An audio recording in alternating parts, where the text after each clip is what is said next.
Hey yo, let's talk about some cartoons, man. Like, what better thing to do on a Friday afternoon?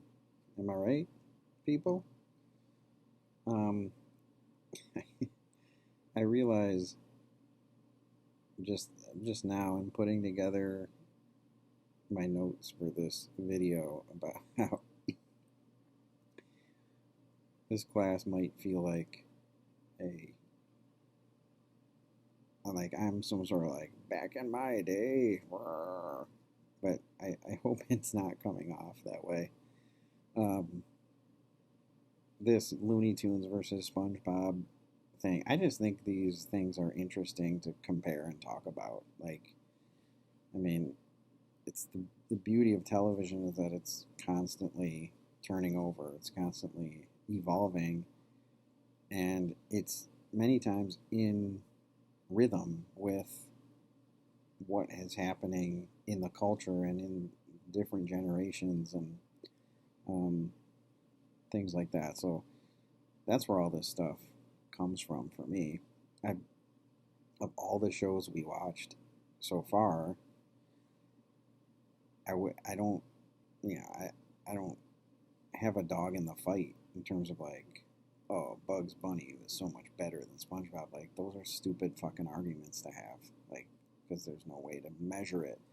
But I love talking about the differences and weighing in on what I prefer and what I think is better or worse or whatever. Still love both. Love SpongeBob. Like, duh. Both the offices. Like, I love both. I prefer one, but I love both. I think all of this stuff has stuff to offer for sure. Like, I wouldn't be in this game if I didn't think all television had something to offer. I mean, literally all. You can some things are so some things some TV shows are very effective at teaching you how not to act, things not to do. So if you feel like you're getting pulled into this whole, well, he only likes shows from his generation, like that's just ridiculous. And I don't mean to put that out there. Um, and I would say SpongeBob is better than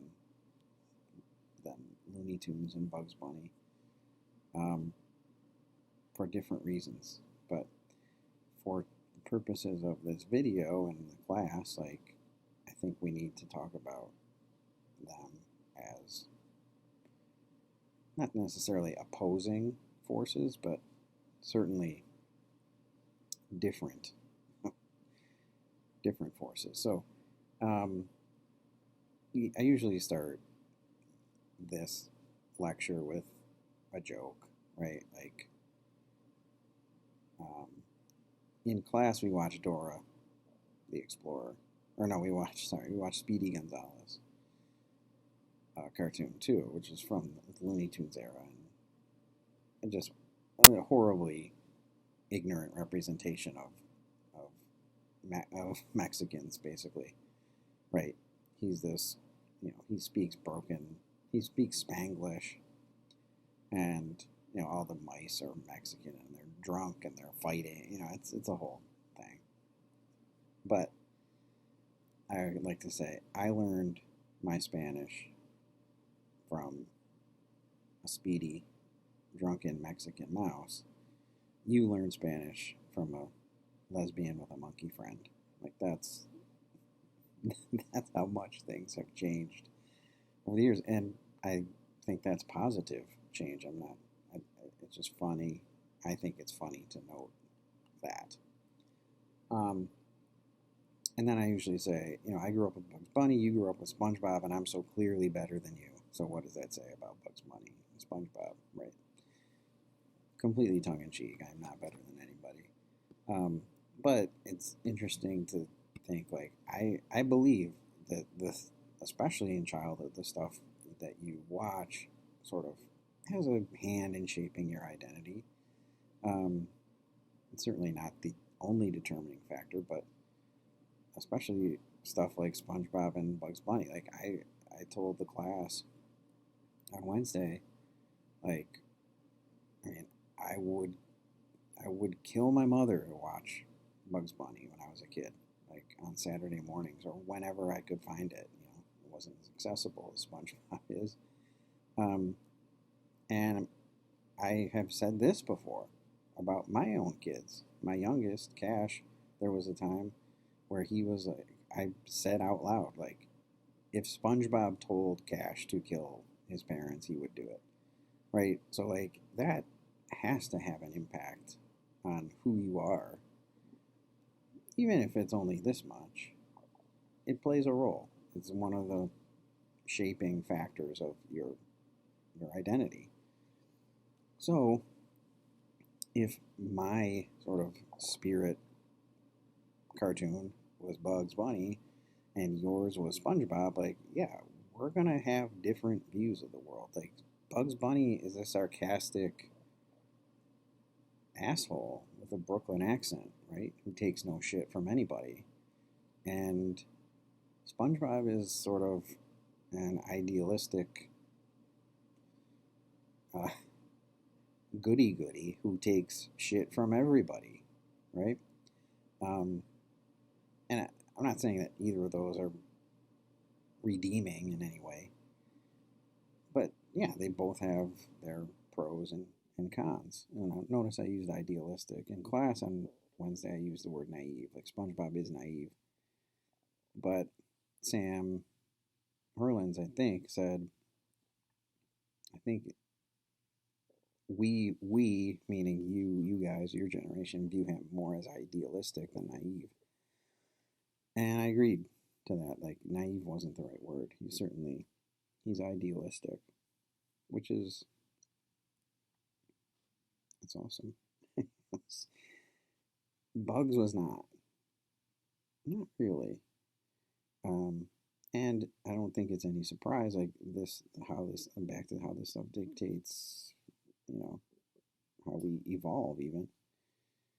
Like Gen X, I was Gen X, which was defined by just angst, just angsty, like the whole grunge movement, Pearl Jam and Soundgarden and Nirvana defined the music, which defined the culture, which was like just a lot of flannel stuff and just angsty, like the world owes, yeah, like I don't even know. Angst is the word that defined it. If you needed one word to define it, and Bugs Bunny kind of fueled that. Um, again, among a litany of other things. So yeah, it's just interesting to talk about for me, and hopefully you guys too. The comments, yeah, the comments I think indicated that. So let me just get into some of this stuff here. Just some of the differences, like Bugs Bunny was made for kids with a lot of adult themes. And I mentioned this in class too. Like when I was a kid, it was either cartoons or adult shows. Like there was no tweener shit. There was no Disney Channel, Nickelodeon. There were Saturday morning cartoons, that was for kids, and then there was just the family sitcom, basically, or whatever everyone watched as a family. There was no in between. There was nothing. So you had to jump between those two. Now, I mean, look at what you have now.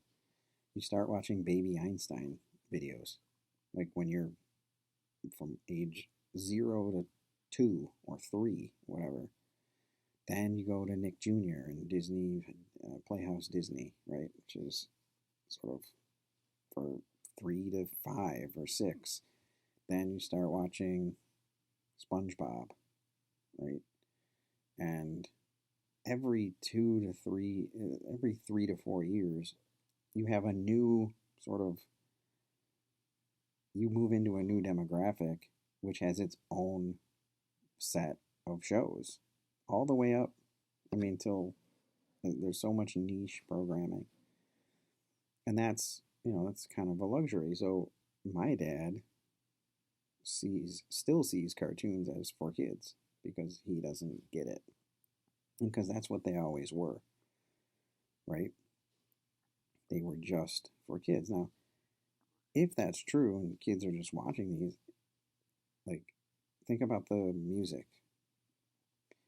The score of a of a of a Bugs Bunny cartoon is a legitimate score. It's like an orchestra, and they play a lot of classical music, which is supposed to means you're smart apparently. But even the cultural references in these shows, in the Roman Legionnaire one, right? All that stuff about Rome and sort of cross generational, like the Detroit Lions thing, and all that is very advanced or adult for a kid to be seeing. And SpongeBob has that too, but think about the music in it. It's very rudimentary.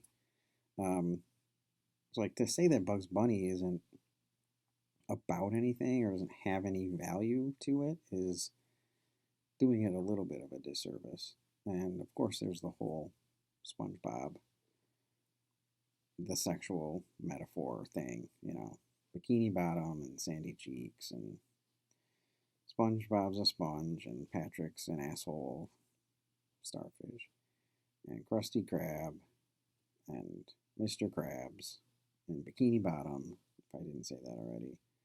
I don't know. There's a million other ones that people love to be like, oh, hee hee hee hee hee. And there are certainly references and things like that that go over the head of a lot of kids that adults sort of get something out of. And that's a change that sort of ran concurrent with the change I mentioned before in sort of programming for demographics, right? Eventually, Disney realized this, Nickelodeon realized this. Eventually, you have to make the show entertaining or valuable to the parent as well as the kid. So, like, Bugs Bunny was kind of spinning its wheels because it couldn't get my dad to watch it, right? For him, and it was any number of things, but for him, it was stupid and for kids. But if you want people to spend money, kids don't have money, parents have money. So if you get the parents involved, right, and that's what SpongeBob does. SpongeBob has like adult themes and things laced through it that have adults sort of like, oh yeah, SpongeBob, yeah, I'll sit down and watch it, and that's a path to the wallet typically. So I realize I'm all over the place here, but let's start with Miriam's comment. I wrote, let me see what she said. Where are you?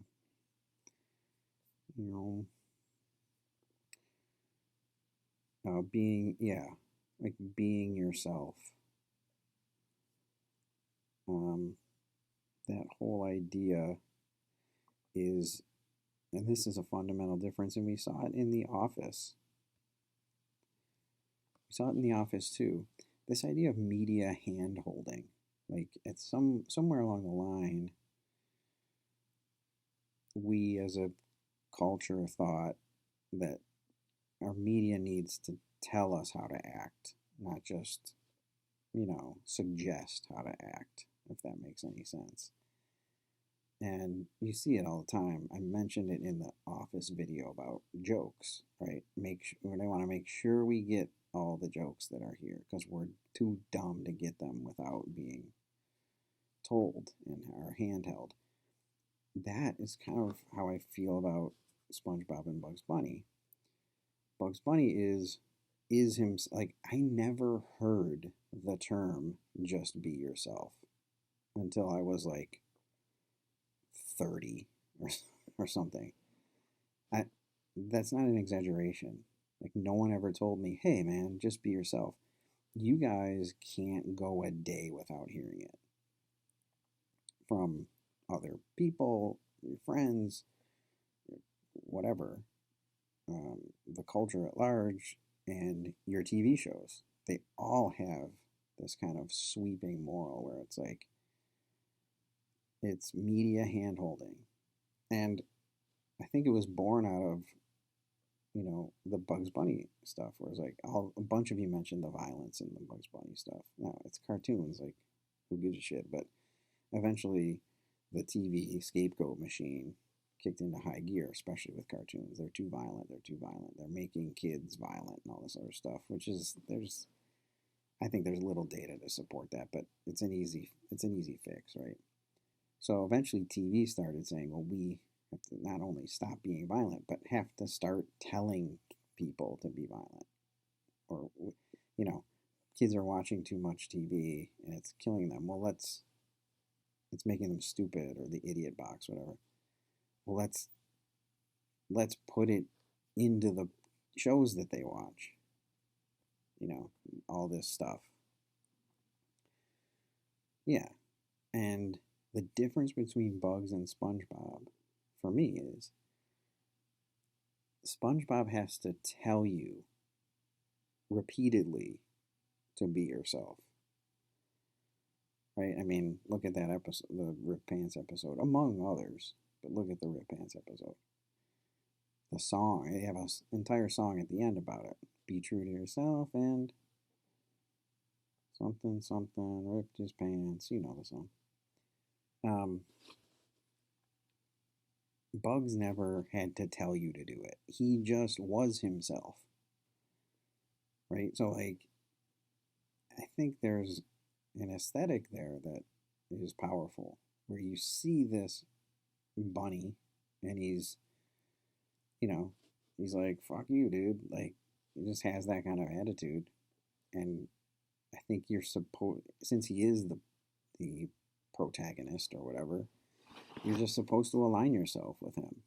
And I think it, I think TV now, SpongeBob is indicative of it among many other, especially kid shows. They don't trust you to make the right, to to understand that SpongeBob is about being yourself. So they have to come out and tell you. So that's a fundamental difference for me. And I think maybe I'm wrong. Like, tell me if I'm wrong. Um, but that's a distinction that I think is important. Like, SpongeBob has to repeatedly tell kids to be yourself, and Bugs just is himself. Like, there's no sweeping moral at the end, you know. And again, like, chase chase your dreams and be yourself and all this bullshit. I mean, it's not bullshit, but it didn't exist when I was growing up. It didn't exist. Yeah, there was none of it. So, you know, that's a fundamental change too. Um, you have to see it. Yeah, you have to see. You have to be. You have to be a player in this game with Bugs Bunny. You have to see and say, "Oh, okay, he's being himself," and identify it, and then you be like, "I'm going to do that too." You're not being told to do it. If that makes any sense, or if anyone cares, I care, I guess. um, um,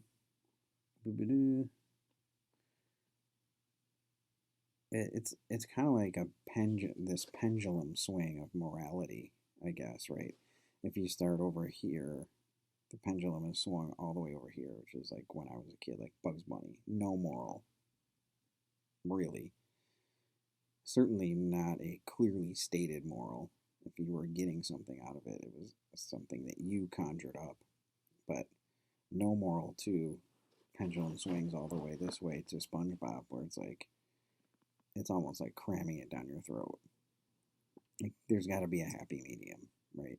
And I'll say that too. There are SpongeBob episodes that maybe find the happy medium more so than Bugs Bunny. Um, but I think SpongeBob as a as an idea is holding your hand unnecessarily. I think it underestimates its audience, like most things. Um, Now, why would I write that? Sean quote Sean quote be yourself.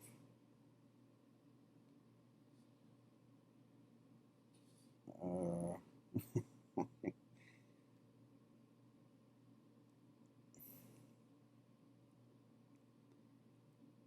don't know why I wrote that.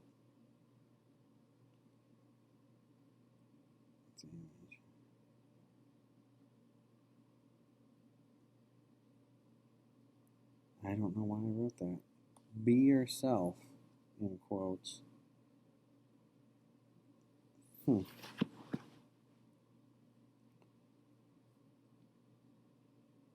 Not change. I don't know. Sorry, Sean. Something struck me with your comment, and then it didn't. So, um, I said the difference between Bugs and SpongeBob in general. And I mentioned the violence. Like, you're right. Like, it's super violent. Um, but again, that is that not the pendulum swing, where it's like relying on violence over to not even a suggestion of violence anymore, right? Um, Tom, Tom's comment brought up this thing that we've talked about it in the past with this this lecture. The SpongeBob episode in particular brings up this idea, like, obviously, to be yourself and don't try to be something you're not. Like when he goes and lifts weights, he's like, he's not a strong man. He's no Larry. Um, but this Tom mentioned this, like he finds that his thing is being funny, right? When he rips his pants, but then he goes too far, like, which brings up this idea of, which is kind of a complex to think about. It's like, be yourself, but not to yourself, like TOO, not too much yourself. Which is like, is that? I mean, isn't that the message of this show? Like, I mean, that's SpongeBob, right? Be yourself, but not so much so that what? Um, I think that's a funny distinction to make, right? And Tom made it in his comment. Like, he finds out, and maybe that's him finding out who he is, right? Like, oh, I'm the funny guy, but not the in your face funny guy. Like, I need to dial it back. So it's about creating identity, shaping his identity, and trial and error, figuring out. My favorite scene in there is when he's checking off. He's got the checklist, you know, faking death or whatever, pretending to drown. No, right? Um, so I guess that is, I don't know. I'm conflicted about it. Like, be yourself, but not too much yourself. That's kind of a contradictory um, sentiment. Um, and then Lizzie, I like Lizzie's point about the dynamics, some of the dynamics in SpongeBob, where like Squidward is how kids view adults, right? This sort of like boring, drab life. You go to work, you come home, you try to play your clarinet. You have to tolerate any sort of fun. And they don't want to be that, right? So I think that point of view, but isn't that also sort of, doesn't that contribute to the narrative that we talked about last week with iCarly, where it's like adults are fucking losers. Only kids can have fun, you know, and that kind of idea. I mean, it can be both, I suppose, but I just thought that was an interesting thing. And then RJ, this kept clanging around in my head while I was reading your comments and thinking about it. Like, RJ made the comment that SpongeBob, if we're going back to the beginning of this video where I'm talking about how these shows shape your identity in some way. And he made the point that SpongeBob seems to have yielded a more open, accepting, caring generation than mine, who was maybe, that was guided by Bugs Bunny. And I don't necessarily disagree with that at all, but at the same time, the concept of mental illness kept creeping into my head too, because your generation is also, sort of hamstrung by mental illness more so than most. So it's like, is this be yourself, SpongeBob idealistic outlook, if it has defined a generation, did it sort of sell that generation short in its sort of avoidance of reality? This is getting way too deep for a SpongeBob Bugs Bunny conversation, but I want you guys to you guys should think about that. Like how has it contributed? I mean, again, infinitesimal ways in which Bugs Bunny and SpongeBob help shape identity and cultural identity, personal identity, things like that. Same thing with this mental illness thing, right? Yes, I would agree that your generation is a more kind, open, accepting generation for sure. But what's sort of the sort of undertow of all that? Could it contribute to mental illness when that type of idealism runs into the realism of life and the world? I don't know. I haven't collected the data, but that's something else to think about. So think about it. I'm also going to start, I'm going to do that. I'm going to try this right now. So everyone should be watching these videos. I realize barely any of you are. So I'm going to put a little Easter egg in for you right here. If you watched this video this far, comment on it and use the word professor in it, in your comment. Use the word professor, and I'll give you guys extra points for that. And extra points can come in many different forms, but it'll probably end up at the end boosting your grade. So if you've watched this far, comment on this post, this video, and use the word professor. And then you win.